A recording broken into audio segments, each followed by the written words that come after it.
頭先你介紹咗㗎啦。咁得時間而家講，好，阿 Josephine 介紹你，跟住好啦，而家我哋開始11:15嘅第二場講座。題目係腦部健康和腦退化的護理，用粵語進行，係由黃耀明醫生主講。多謝。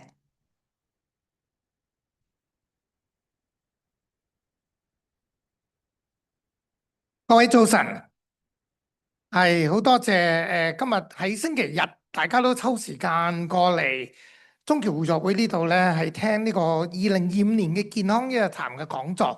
我係黃耀明，係好高興能夠希望喺嚟緊嘅30分鐘度啦，同大家分享一啲咧最新嘅信息。咁亦都喺呢度咧係歡迎咧喺網上聽緊我哋現場直播、串流直播嘅一啲聽眾嘅。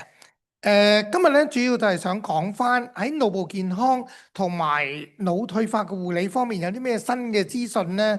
咁其實都幾多下嘅。咁我哋首先講解完之後咧，會留翻時間預留俾大家咧。如果有問題發問咧，就可以再發問嘅。呢個係我嘅聲明。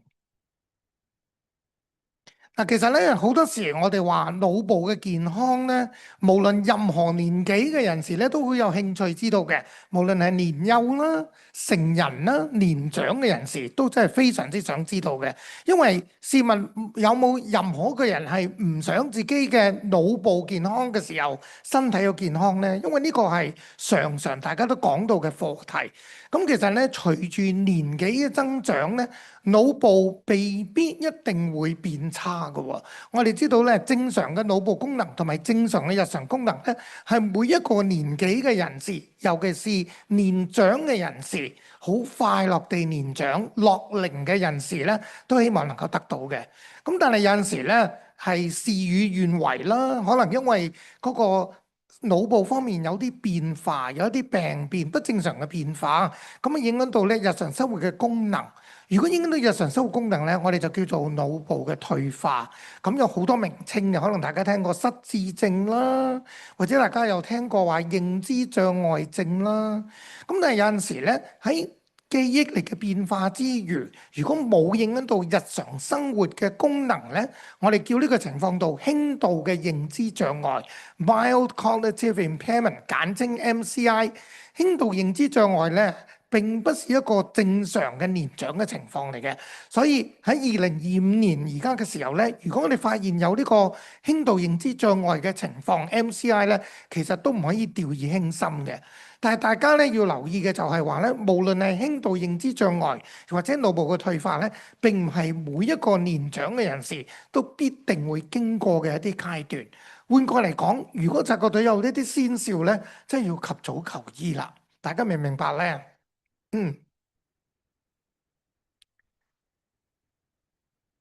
係啦，我哋等一陣有問題發問嘅環節可以再講講嘅。嗱，我哋知道咧，其實喺加拿大全國，包括喺卑斯省嚟講啦，喺全世界各地，其實患咗腦退化人士嘅數字咧係不斷咁飆升嘅。嗱，講翻少少數據啊，喺現時嚟講，全國加拿大即係所有任何嘅省份，你睇嘅時候咧，大概有超過65萬嘅人士咧係患咗腦部退化。咁包括咧最常見嘅原因就係阿茲海默症 （Alzheimer dementia），俗稱亞視症嘅。咁但係其實咧呢個數字咧，如果任何改變都冇咧，喺未來嘅時間咧係會不斷咁飆升嘅。到咗2030年嘅時候咧，直情全國咧就會有超過100萬嘅加拿大人士咧係有呢個腦部退化，甚至30年之後，如果數字不斷咁飆升咧，係會比現時嘅數字咧升多咗3倍，佢哋170幾萬。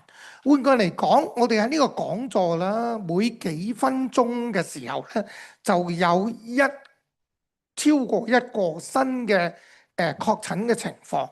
咁所以咧喺加拿大嚟講咧，喺加拿大嘅阿茲海默症協會 （Alzheimer's Society of Canada） 咧，其實係有一啲數據發表過嘅，兩份重要嘅研究報告係叫做 Landmark Studies， 咁啊地標報告。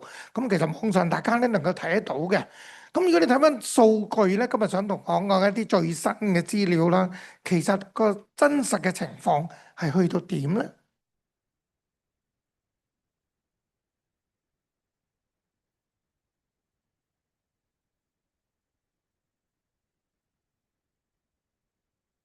嗱，首先我哋知道，如果話到腦部退化或者係失智症嘅情況咧，阿茲海默症 （Alzheimer dementia） 咧係最常見原因，但係係咪唯一嘅原因咧？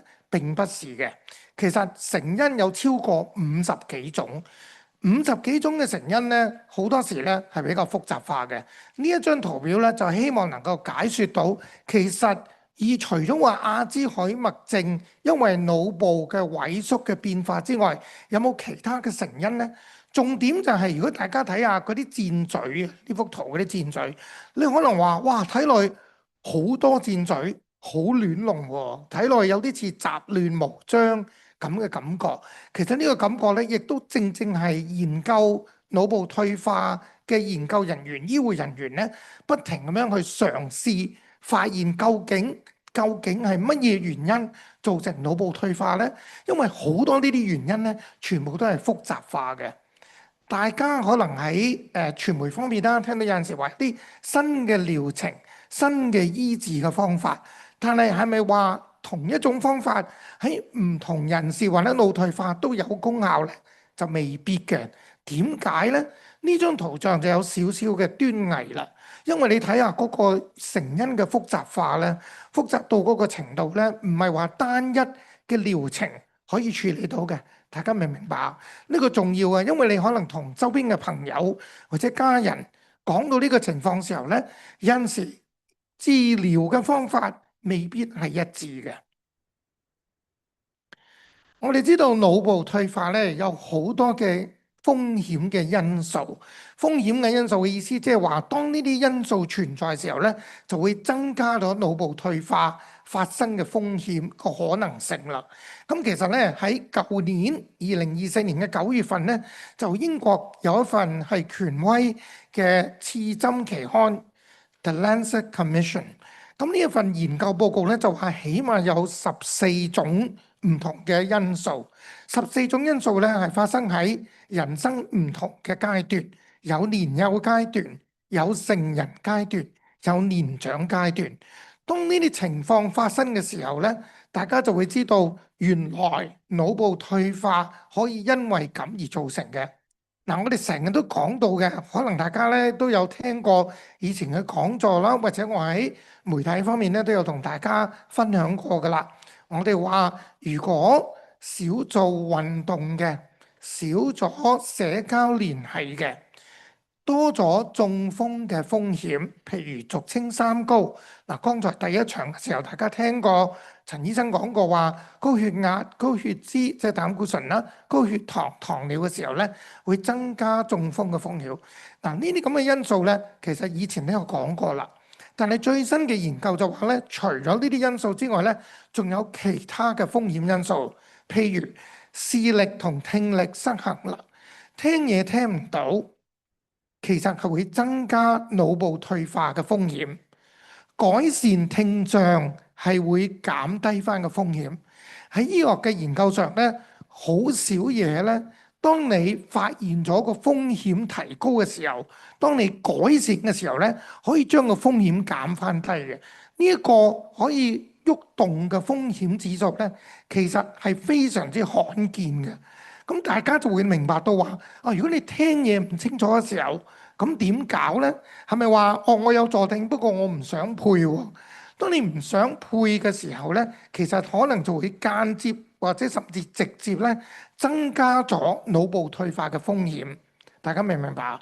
咁如果我換句話同你講，我有一啲處方嘅藥物去醫治腦退化咧，好多時好可能咧，患者、病友或者家人咧都會好樂意咁接受。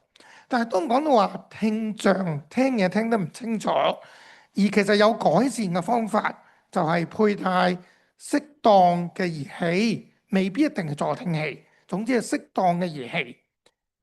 但係因為怕麻煩啊，或者係怕觀感冇咁好啊，俾人見到好似好怕醜喎，唔想俾人見到好似一件醜事咁，有個標籤啊，大家明唔明白啊？咁樣就可能唔使用藥療都可以減低腦退化風險嘅辦法，大家都冇去做到啦。明唔明白？我講緊乜嘢？呢個分享呢樣嘢，即係話其實咧醫治腦退化唔係單單係依靠藥療嘅。嗱，視力嘅障礙又係另一樣嘢啦。而家最新嘅研究話咧，睇嘢睇得唔清晰嘅時候咧，其實都會增加腦退化風險嘅。咁如果大家對呢一方面係有進一步嘅興趣咧，我哋喺答問嘅環節可以講翻嘅。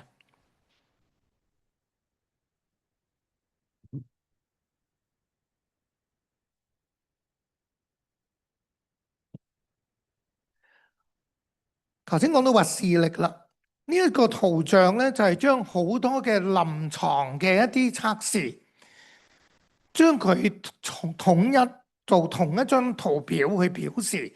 大家見到咧就係話有好多點黑點啦，然後最底嗰度咧有一個好細嘅菱形嘅一個形狀，就代表話視力障礙咧，其實嗰啲黑點同埋菱形嘅形狀咧就可以將腦退化風險提高嘅。越係喺嗰條直線嘅右邊嘅時候咧，個風險就越高。大家明唔明白啊？嗱，如果你理解呢點的話咧，你就可以睇下社交隔離一個孤單嘅心態。嗱，留意喎，孤獨同孤單有啲唔同喎。大家明唔明我講緊咩啊？孤單係一種自我感覺，係一個心態。孤獨嘅時候咧，可能係一個人自己想選擇佢一個生活嘅方式。咁所以其實咧，有冇個心理嗰個影響咧係好重要啦。嗱，如果有社交嘅隔離，再加埋孤單嘅時候咧，其實你會見到嗰啲黑點啦，冚唪唥都係晒右手邊，有冇見到啊？喺嗰條直線，即係話將嗰個腦退化嗰個風險係增加咗啦。換句嚟講，我哋成日話點解要多啲社交聯繫啊？就係呢個原因啦。因為如果你係社交隔離同埋孤單嘅時候咧，係會增加個風險嘅。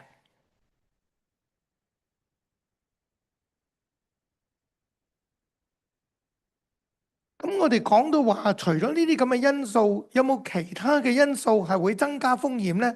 其實都會有嘅喎。我哋知道，如果喺頭先講過啦，聽力差咗嘅時候呢，係又係會增加嘅。麻煩 Sam 讀我去下一張啊，唔該晒。我哋頭先話改善聽力嗰個效果呢，你留意下嗰啲點而家去咗嗰條直線嘅左邊啊，有冇見到啊？右邊就係增加風險啊，左邊就係當你改善咗之後咧，你將成個風險撳翻低咯。所以好少嘢喺醫學上咧係可以咁樣喐法嘅，同埋都喐得幾快添。所以咧，以前我哋就會話啊，你聽嘢聽唔到，溝通困難咯咁。而家就唔係咁簡單，而家就話聽覺同埋個大腦功能咧應該有啲聯繫嘅。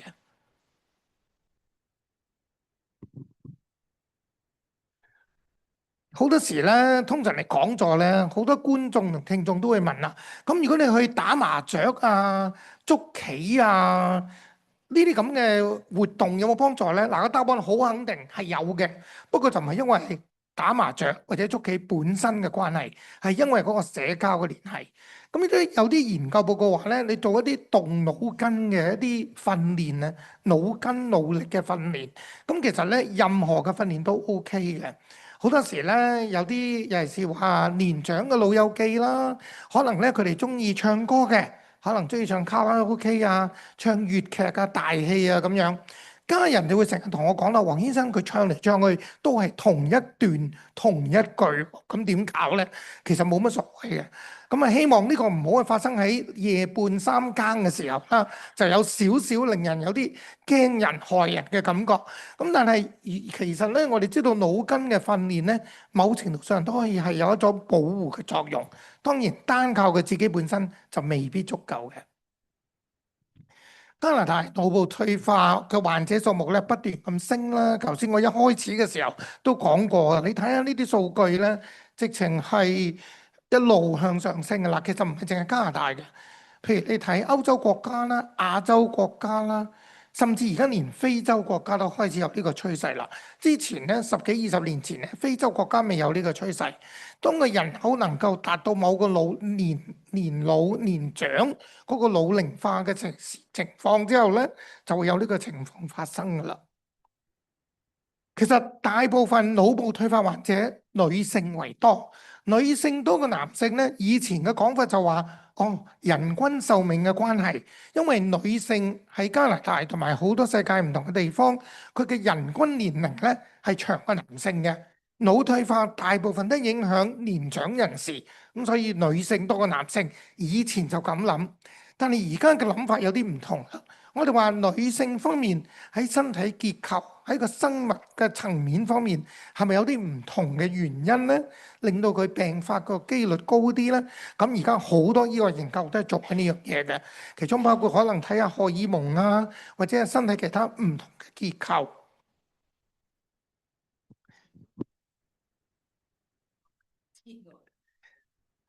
我哋等答問再講呢個係啦。究竟係咪因為有其他嘅特顯嘅特徵咧？咁我哋可以等一陣再講嘅。嗱，如果你睇翻加拿大全國各地咧，咁大家會認到卑詩省係最西面嘅省份啊。嗰個飆升數目咧，即係218%，218%，咁其實好高。重點就係咧，加拿大所有嘅地方咧，患咗腦退化人士嘅數目嘅上升都好高，尤其是係卑詩省啦、安省啦、亞省啦，亞省都好犀利，286%。如果我哋有任何個方法將腦退化嘅病發推遲，究竟有咩影響呢？有大嘅影響嘅。你能夠將腦退化能夠推遲咗1年，唔理乜嘢方法，可能係藥療，可能非藥療，可能係社交，什麼，通常都係多管齊下。如果你能夠推遲1年的話呢，咁喺未來30年病發腦退化嘅人士數目呢，就會減低50萬。咁呢個數目字都好犀利。咁當然啦，你能夠推遲得越耐嘅個數字係越低啦。當你要推遲耐啲呢，個難度就高好多啦。呢個明顯地。頭先講過啦，腦部退化原因咧，最常見咧就係阿茲海默症 （Alzheimer's dementia），但係另外有成50幾種咁多嘅常見嘅種類咧。今日簡單咁樣深入淺出同大家分享下啦。中風式嘅腦退化，英文我哋叫 vascular dementia。有時咧兩者混合，阿茲海默症加埋中風，我哋叫混合式腦退化 （mixed dementia）。有時咧有啲腦退化人士咧睇落去好似有白金遜症候群。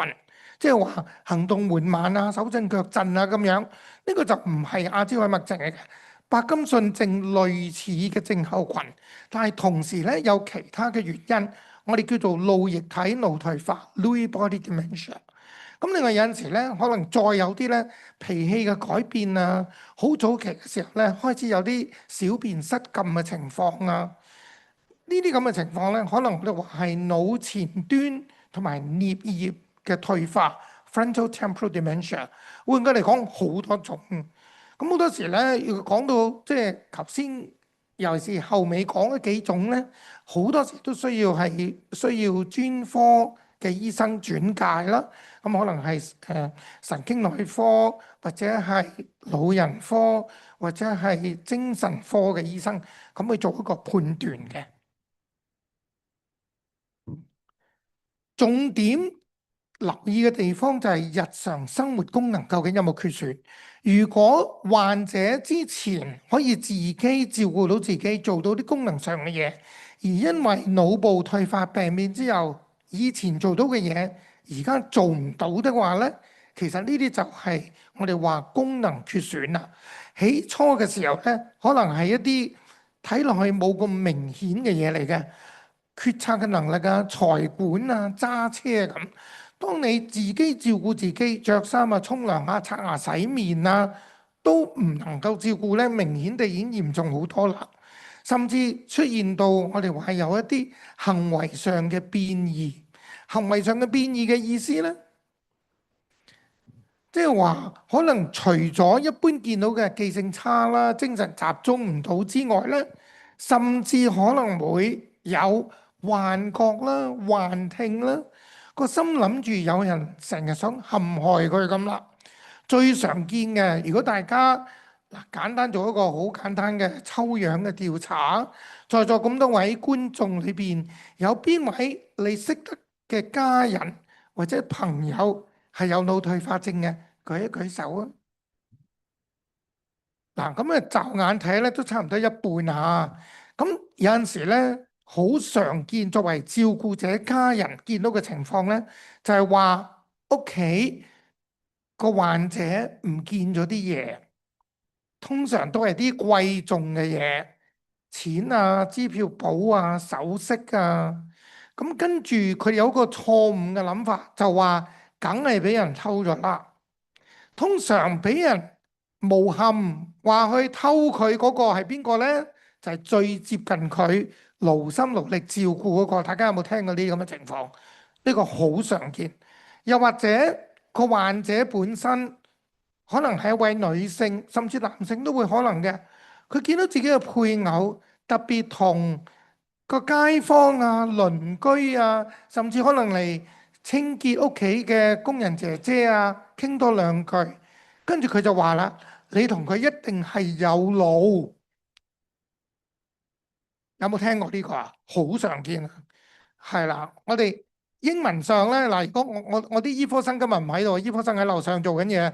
英文上我哋叫做 paranoia of infidelity，呢個係好常見嘅一種症狀。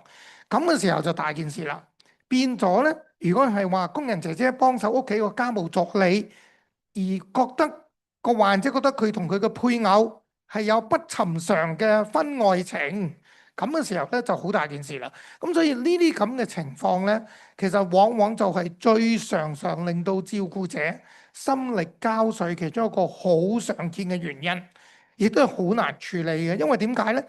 你同嗰位患者解釋，無論你解釋幾多千次萬次，都係作用不大，因為佢根本就唔明白。大家理唔理解呢樣嘢？咁有啲咩我哋要做呢？其實我覺得重點第一就要係安全至上嘅，乜嘢都要安全先。嗱，咁而家科技上咧有好多嘢可以幫助到我哋㗎。譬如話，大家可能知道呢，有一啲全球定位系統啦。嗱，我哋而家已經10月份啦，進入呢個秋季、冬季嘅季節。喺卑詩省好多嘅地方，尤其是加拿大其他地方呢，冬季都比較寒冷嘅天氣。如果常常有蕩失路、走失咗，半夜三更唔知道個患者唔知道自己屋企，可能着住好少衫、着住睡衣離開咗屋企，出嚟嘅時候會凍傷，甚至可能會凍死。其實每一年喺加拿大同世界唔同嘅地方咧，都有呢啲嘅個案嘅。咁呢個時候咧就係話，如果有一啲科技，我哋話全球定位系統、一啲晶片、GPS。你可以用一個程式去追蹤一個 APP，咁其實而家好常用㗎喇呢樣嘢。個問題就係你個晶片真係喺邊呢？嗱，有陣時就會話可能係個手鐲啊，可能係個頸鏈啊，但係有陣時患者係唔會帶呢啲任何嘢喎。咁有一個方法咧，就係病人嘅家人咧，都成日都會講到咧，就係可能佢將個晶片咧擠咗喺個鞋底，攝咗喺中間嗰度。咁啊，假設佢哋係得一對鞋啦，如果多過一對鞋就會有啲困難。咁所以其實一啲安全可以做到嘅嘢咧，大家都應該可以留意一下嘅。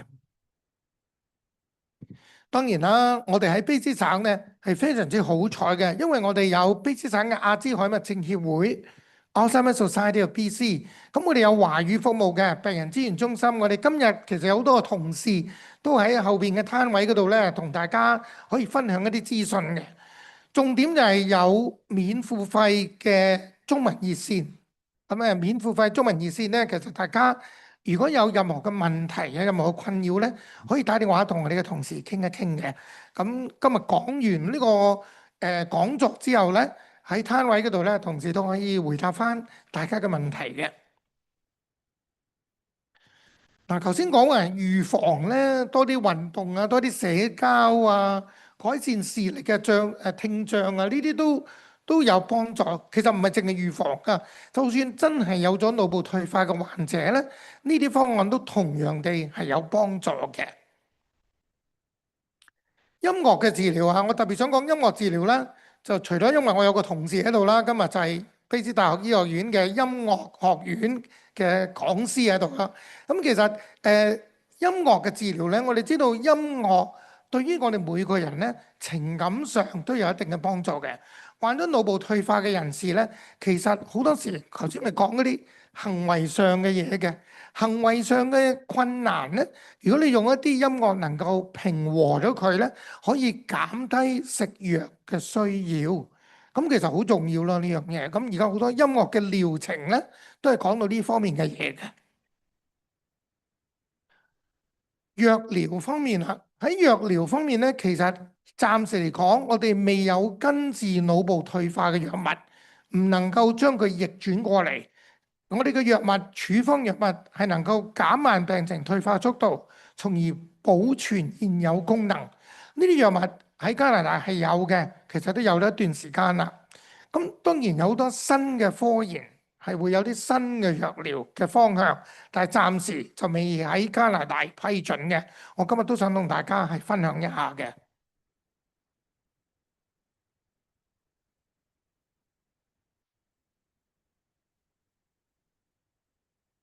首先講到話新嘅藥療方面咧，其實大家都知道咧，喺腦部退化呢個過程裏邊咧，可能會產生一啲不正常嘅蛋白質。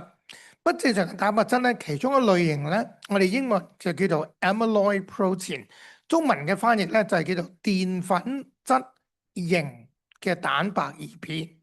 咁尤其是當呢個蛋白喺摺疊嘅時候出現咗問題 abnormal folding，咁我哋就話咧出現咗一種咧英文我哋叫做 beta pleated sheet 嘅情況。咁所以如果你能夠清理呢隻不正常嘅蛋白質咧，係咪能夠減低咗腦部退化嘅風險咧？作為療程咧，咁所以呢一方面咧，新嘅科研咧就有一種咧叫做係單克隆抗體療法 monoclonal antibody treatment。咁其中咧有一啲新嘅研究咧，咁有啲藥名咧，可能大家都聽過 lecanemab 啊、donanemab 啊呢啲咁嘅情況，加拿大係未批准嘅，就要係用一個係打針嘅形式注入身體嘅靜脈裏邊。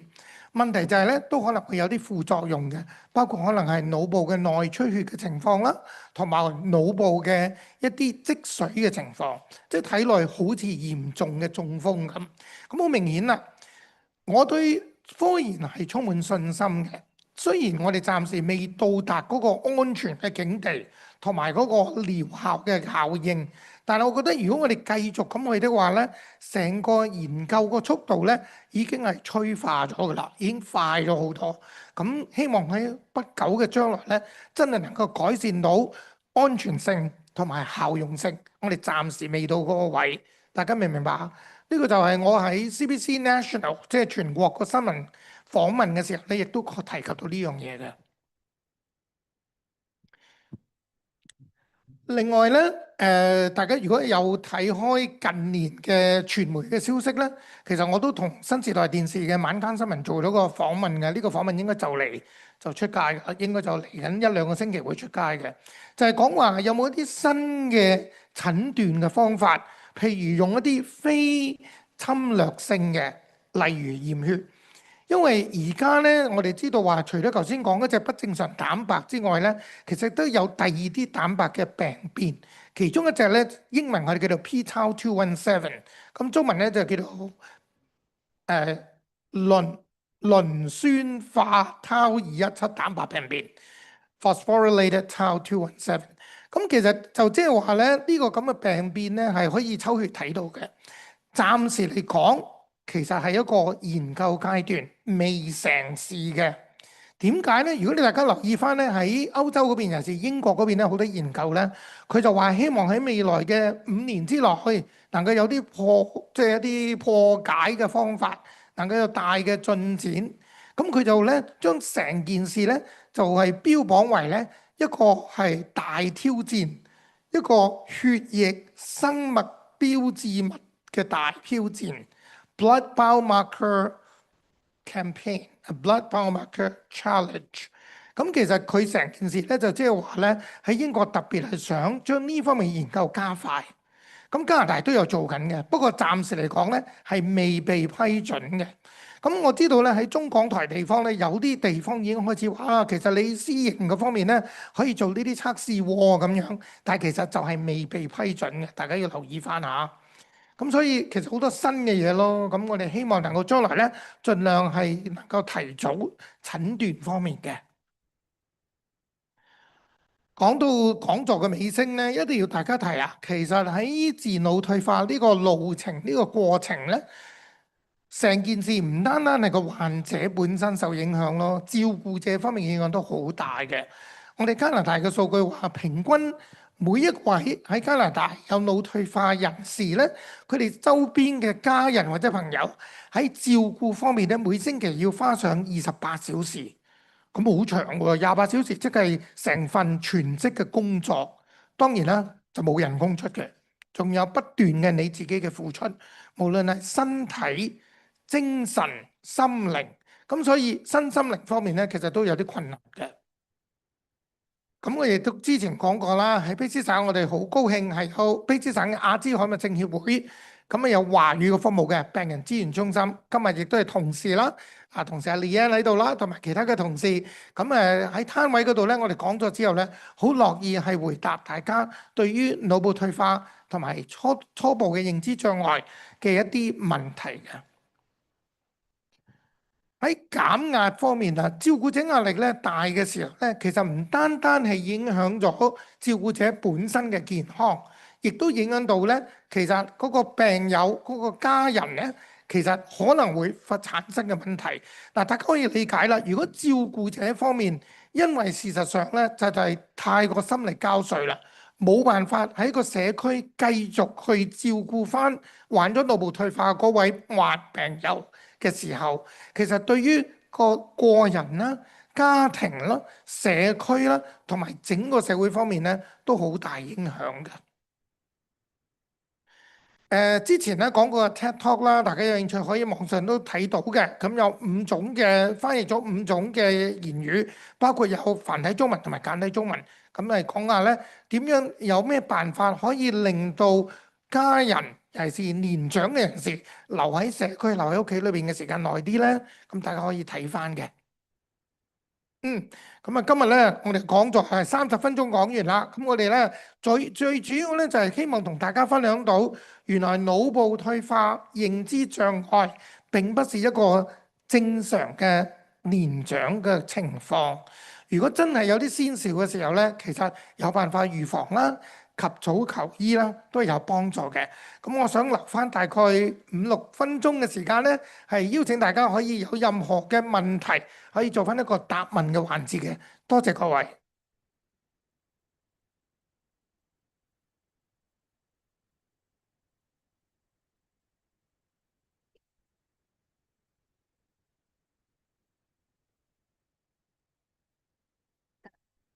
黃醫生，我想請問咧，你正話講嗰啲咩蛋白質嗰啲喺腦嗰啲，其實同我哋食得多白米飯嗰啲蛋白質，有啲澱粉質有冇關係嘅咧？問得非常之好，俾一個定心丸大家，尤其是作為一個華人咧，我哋食澱粉類嘅食物都好多嘅，並不是嗰隻。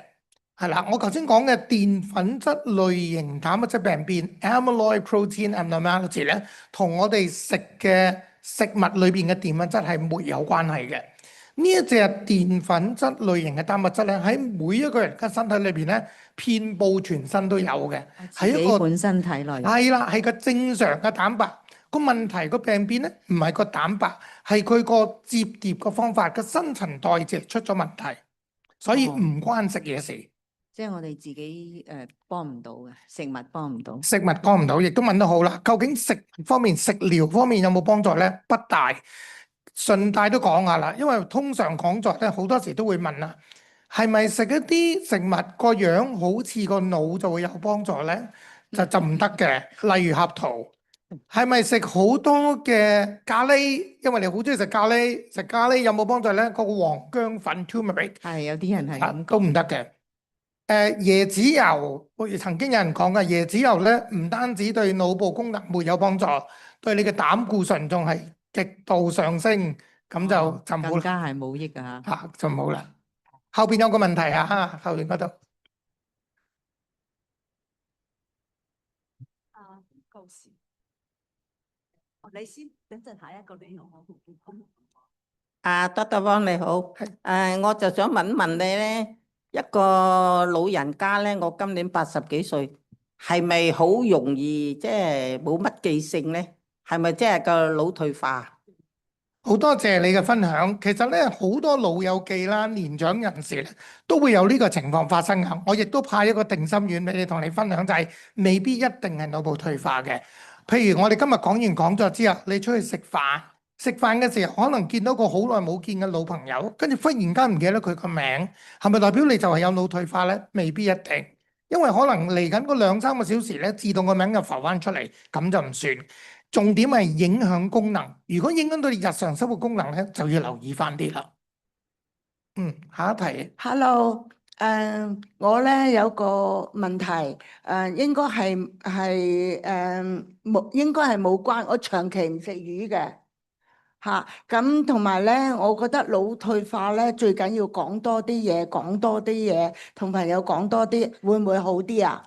嗱，其實咧，我哋每個人嘅生活方式都唔同嘅喎。不過，譬如話講嘢嘅多少啦，見面嘅多少啦。重點我哋今日講過啦，只要有一種社交嘅聯繫，保障翻心靈同埋精神嘅健康咁就得㗎啦。講嘢多少咧，未必係成立嘅。不過簡單咁講下，有陣時有啲特別嘅腦部退化嘅情況咧，會影響到言語嘅能力嘅。即係以前講到，但係忽然間有個改變講唔到咧，就要留心啦。下一題。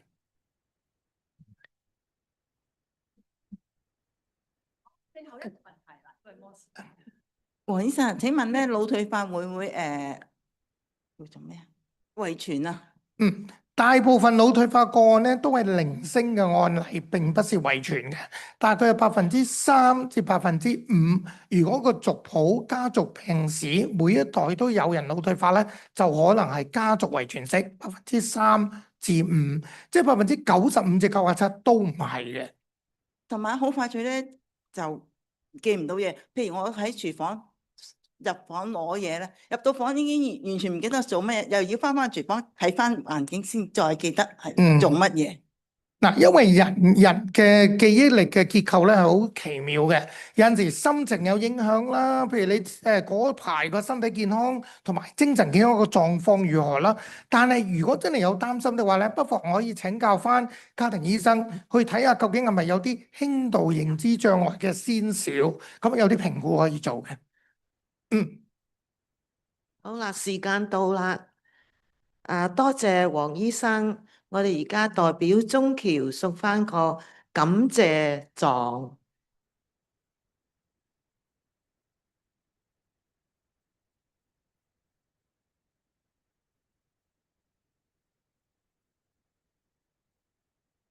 OK，而家今期嘅講座完，就係今次嘅講座啦，完畢。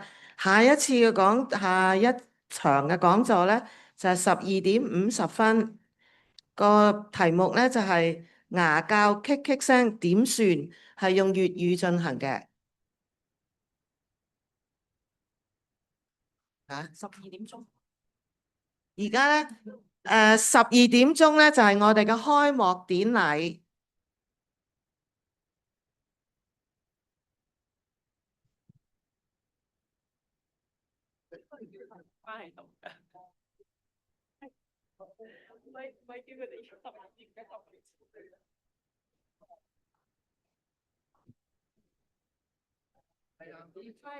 多謝晒。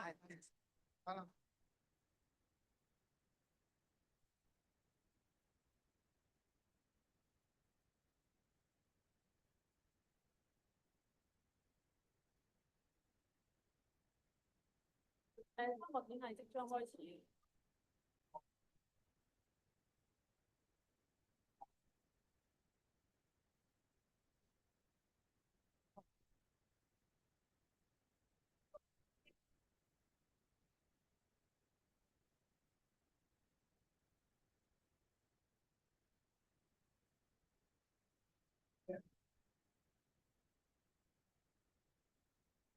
緊要慢慢嚟。